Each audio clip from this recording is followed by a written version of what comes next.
You're listening to the North Star Law Firm podcast. Clear, practical analysis of tax and bankruptcy matters that affect business owners and individuals. Each episode breaks down a current legal development and explains what it actually means for the people who have to deal with it. Brought to you by North Star Law Firm in Houston, Texas. Here's today's topic.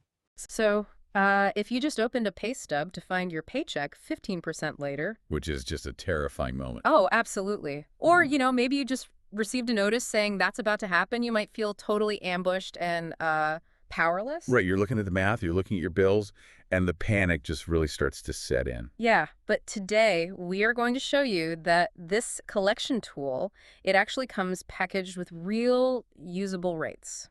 So, okay, let's unpack this. I like that. We really need to. Our mission for this deep dive is to look at a specific collection tool used by the federal government.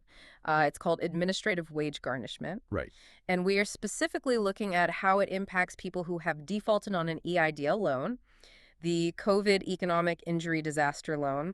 We're looking at Treasury guidelines, collection frameworks, all the source material. And, it is such a critical topic. I really want to set a very calm, practical, and empowering tone right from the start today. Yeah, no hype, no outrage bait. Exactly. The borrowers who lose 15% of their paychecks for years are overwhelmingly the ones who never invoke their rights. Because they just didn't know, right? Right. They simply didn't know how the system worked. Yeah. This is about understanding the mechanics. These rights exist, they have very strict deadlines, and they heavily reward preparation. So to really understand why people feel so ambushed by this, I think we have to start with a widespread belief that gives borrowers this false sense of security. Oh, the Texas myth. Yes, let's talk about the Texas myth. Because if you ask almost anyone in Texas, they will tell you with absolute certainty that wages cannot be garnished in their state. Right, and for the vast majority of their financial lives, they're actually entirely correct. Yeah. The Texas Constitution and state statutes protect current wages from being garnished by, ordinary creditors. So if a credit card company or like a medical debt collector wins a judgment against you in a Texas court, they cannot touch your paycheck. One of the strongest debtor protections in the entire country. which is huge. Yeah, generations of people have built their financial security around that exact rule, believing their paycheck is just untouchable. Right. They feel completely safe. It's this impenetrable fortress. But here's the turn. That protection only applies to ordinary creditors. Right. State protections do not bind the federal government. Which is a massive shock. That is the hard truth people run into. When the creditor is the United States collecting a defaulted federal debt, federal law controls. And federal law preempts state law. Wow. Yeah, and more importantly, a federal law contains a tool that most people have never encountered before, which is administrative wage garnishment. So if state law is an impenetrable fortress, the federal government basically has a master key that bypasses the walls entirely and goes straight to the vault. Exactly. What's fascinating here is they don't just bypass the state protections. They bypass the courtroom entirely. Wait, no judge? No lawsuit, no judgment, and no courtroom. Yeah. Administrative wage garnishment reaches a Texas paycheck, or, frankly, any paycheck, without any of that. That is wild. The Treasury Department simply issues an order that goes straight to your employer's payroll department. That is genuinely shocking. You've been told your whole life your paycheck is safe, right? Then your business struggles, you default on an EIDL loan, and suddenly a piece of paper from the Treasury just bypasses the entire judicial system. And lands right on your HR manager's desk. Yeah. So since they have this master key, let's look at the mechanics. How much are they actually taking, and how does the math work?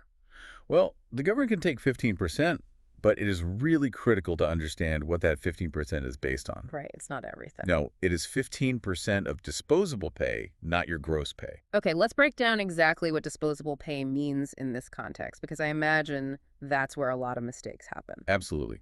Disposable pay is what remains after legally required deductions come out. So things like taxes. Yeah. Federal income tax withholding, state and local taxes, Social Security, Medicare, and your health insurance premiums. Those are deducted from your gross pay first. Okay, got it. So whatever is left over after those specific deductions, that is your disposable pay. The 15% is calculated on that smaller base. What about things like 401k or... No, importantly, voluntary deductions, like a retirement contribution or voluntary life insurance, They do not reduce your disposable pay for this calculation. Okay, but here's what I'm wondering. Payroll departments at like mid-sized companies, they aren't exactly dealing with federal administrative wage garnishments every single day, right? No, definitely not. So their payroll software might just see a garnishment order and auto-calculate 15% of the gross pay by mistake. Which means the borrower is suddenly losing way more money every single month simply because of an employer's clerical error. Ouch. Yeah, you have hit on a massive issue. Payroll departments frequently mess up this math. It is entirely on the borrower to perform a side-by-side audit of their own pay stub. You really have to advocate for yourself. You have to verify that they are using the correct base. You definitely have to watch the numbers. But what if someone is barely making ends meet to begin with? I mean, if taking 15% pushes them below the poverty line, is there a floor to this? There is, yes. There's a protected floor tied to the federal minimum wage. Okay, how does that work? The garnishment is limited to the lesser of 15% of your disposable pay, or the amount by which your weekly disposable pay exceeds that protected minimum. Oh, I see. So very low earners might find themselves partially or entirely out of reach of the garnishment simply because taking the 15% would push their income below that legal floor. That's a good safety net. But what happens when multiple creditors are lining up? Say someone went through a divorce and already has child support coming out of their paycheck. Right. Does the federal government just pile their 15% on top of the child support? No, the rules actually account for that through an aggregate cap. Mm-hmm. There's an overall cap of 25% on total garnishments. Oh. If other withholding orders are already in place, they stack against this 25% cap, and child support takes strict priority.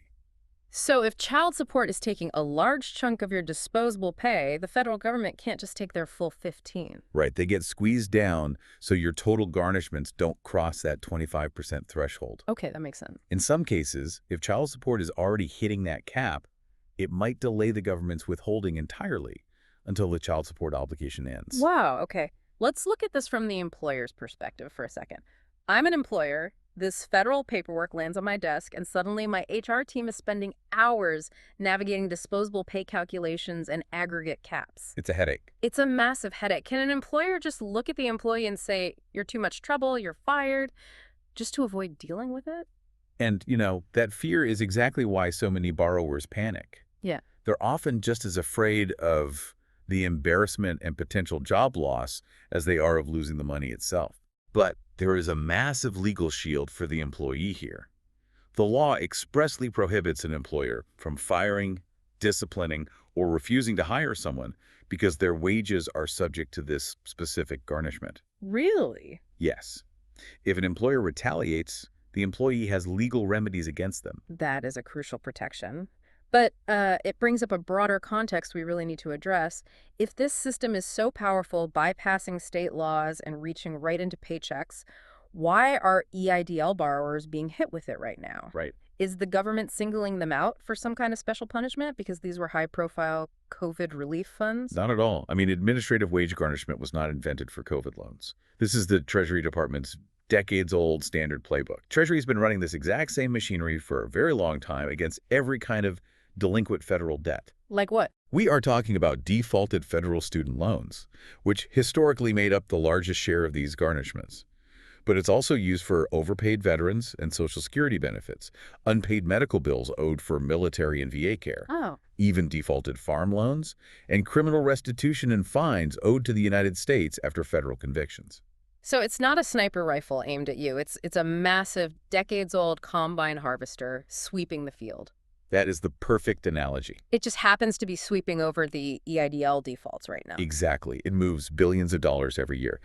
The withholding order arriving at your HR department over an EIDL loan is the exact same document that has been arriving over student loans since long before the pandemic even began. Right. Nobody at Treasury is targeting you personally. A very old, highly automated system is simply processing your file.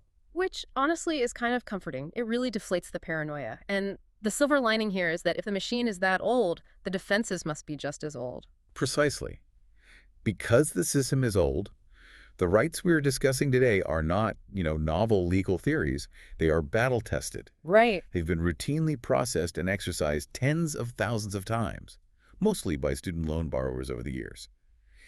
Invoking your rights isn't picking an exotic fight with the government. It is using a well-worn door that was built into the system by design. But if this giant harvester is coming, how do you know to use that well-worn door before it runs you over? I assume they don't just surprise you on payday. No, the law requires the government to send an advance written notice before the first dollar is ever withheld.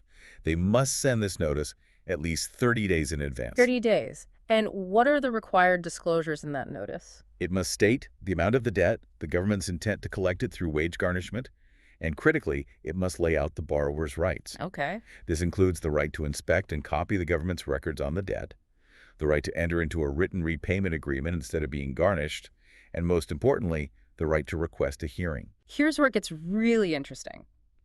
Because the way you handle that hearing request dictates everything that happens next. It is the central fact of this deep dive. The right to request a hearing comes with a deadline, and it is a short window measured in business days from the date the notice was mailed. From the date it was mailed, not received. Right. And how you interact with that short window changes everything. You basically face two entirely divergent paths. Okay, so if the government receives your hearing request inside that short window, what happens? It stops the garnishment from starting until the hearing is decided. Wow, okay. Yeah, no withholding order goes to your employer while the case is pending. You have successfully paused the machine. And if you miss the window, like you open the mail late or you put it off and you make a late request, You still get a hearing, but the garnishment proceeds in the meantime. The withholding order goes out, the 15% starts coming out of your paycheck, and it keeps coming out while you wait for the hearing decision.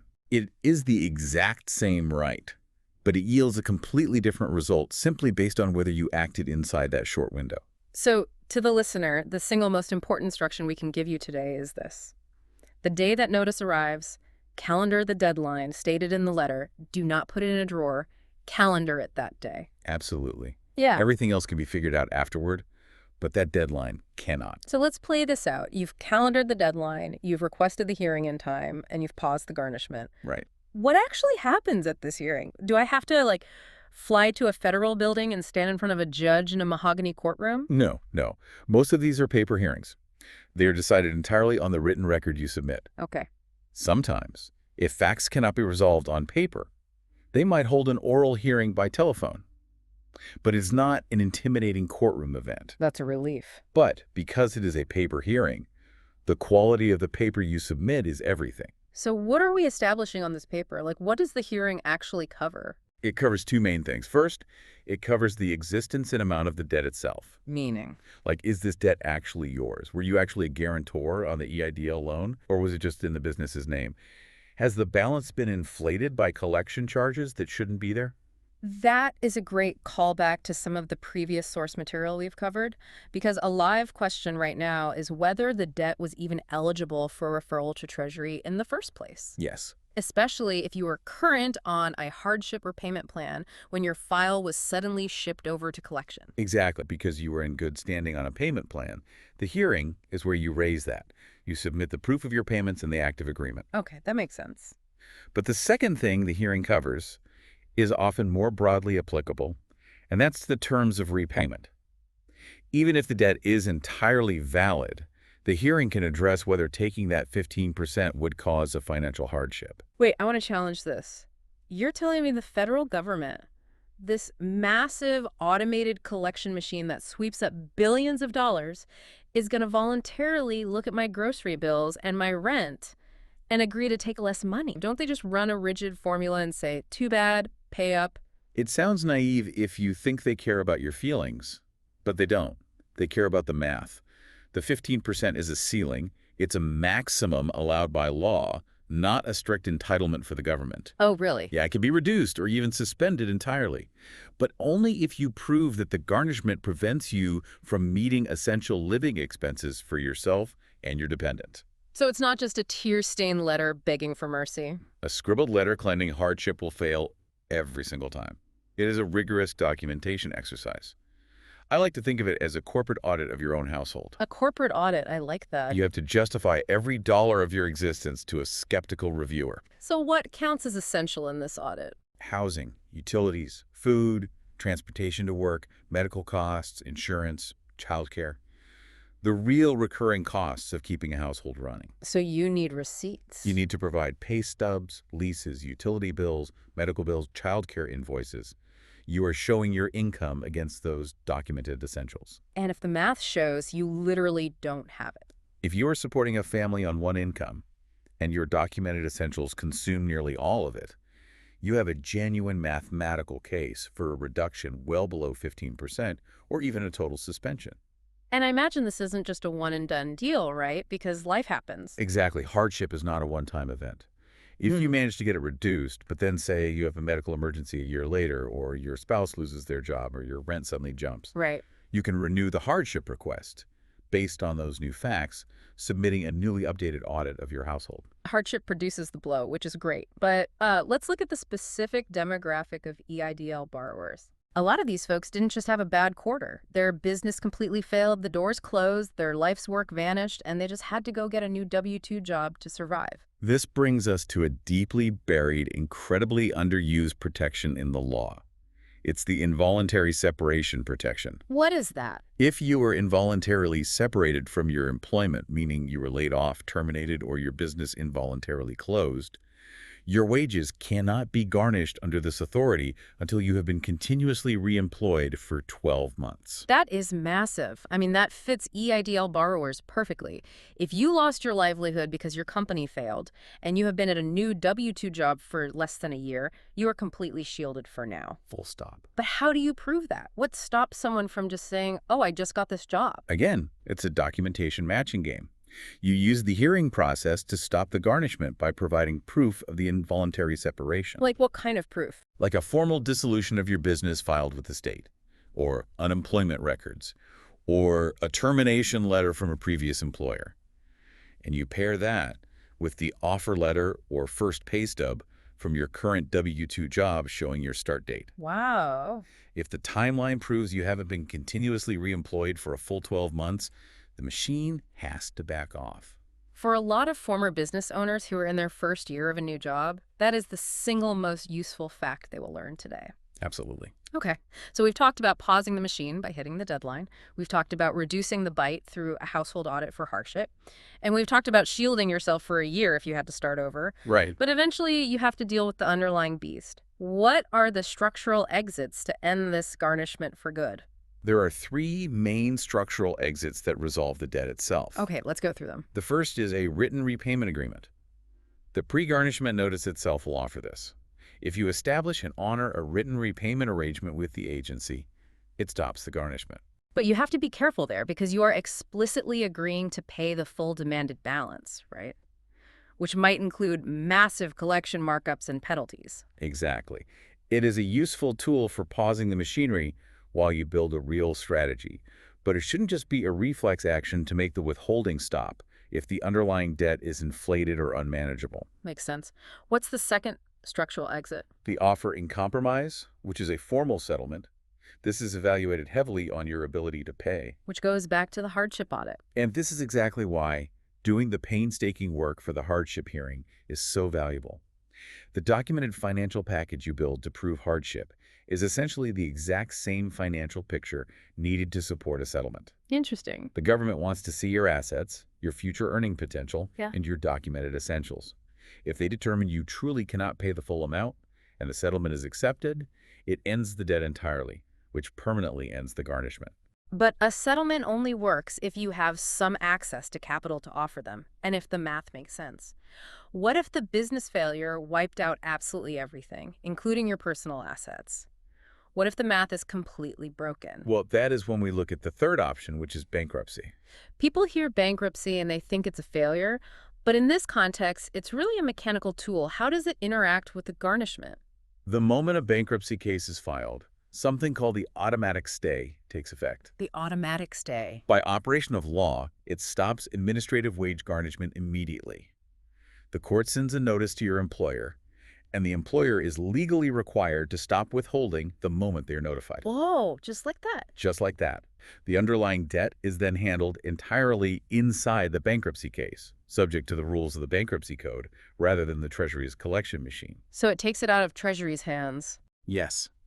If we connect this to the bigger picture, Looking at these structural exits, especially when you are comparing a settlement against a bankruptcy, this is not DIY territory. You are making permanent decisions about federal debt. I completely agree. And, when we were reviewing the research and case studies from attorney and CPA Philip Zagati of North Star Law Firm, who handles this exact cross-section of federal tax controversy, bankruptcy, and forensic accounting for business owners, a huge theme emerged. Having a professional review your complete loan history, the collection markups, and your overall financial picture before you file anything is essential. It's vital. You need to know if the EIDL guarantee combined with your other debts points toward a settlement, or if it points toward a fresh start in bankruptcy. Definitely. Let's summarize the playbook here, and specifically the pitfalls. What should the listener absolutely not do? First, do not ignore the notice. The 30 days and that short window for the hearing deadline run whether you open the envelope or not. Second, do not quit your job to dodge it. Quitting just trades 15% of your paycheck for 100% of it. And the order simply follows you to your next employer anyway. Yeah, that solves nothing. Third, do not call the collection agency to argue on the phone. It will get you nowhere. Put your hearing request and your hardship package in writing so it goes to the people who actually have the authority to act on the paper record. Yes, paper trail is everything. And finally, always check your employer's math. Make sure they are using disposable pay and applying the correct stacking cap. So, to summarize the correct sequence that protects your paycheck, Day 1, calendar the deadline. Inside the short window, request the hearing in writing to pause the garnishment. Right. Use that pause time to pull your records. Build your documented financial package like an audit. Check to see if you qualify for the 12-month reemployment shield. And then run a real comparison of your structural exits to kill the debt for good. So what does this all mean? It means 15% of every paycheck indefinitely is exactly what the system collects from people who do nothing. Which is tragic. But the government's own rules are filled with tools waiting for the borrower who uses them in time. And it leaves me with this thought. If this massive administrative system operates largely on autopilot, just waiting for us to raise our hands, it really makes you wonder, how many other automated bureaucratic systems in our financial lives are quietly sweeping up resources simply because we don't realize there's a well-worn door we can walk through to stop them? That's a great question. How much power do we forfeit just by not reading the fine print of our own rights? We started by talking about the impenetrable vault of the Texas paycheck and how the federal government has a master key. Well, it turns out if you calendar your deadlines and document your reality, you can change the locks. Well said. Thank you for joining us on this deep dive. Stay curious, stay prepared, and we will see you next time. Thanks for listening to the North Star Law Firm podcast. This podcast is produced for general educational and informational purposes only and should not be construed as tax, legal, financial, or accounting advice for any specific situation. Listening to this podcast does not create an attorney-client or CPA-client relationship with North Star Law Firm. Tax and legal outcomes depend on the specific facts of each matter and on applicable state and federal law, which varies by jurisdiction. If you have a matter that requires professional advice, consult a qualified attorney or CPA licensed in your jurisdiction. For further inquiries or to start a conversation, visit us at htx-legal.net. Copyright 2026 North Star Law Firm. All rights reserved.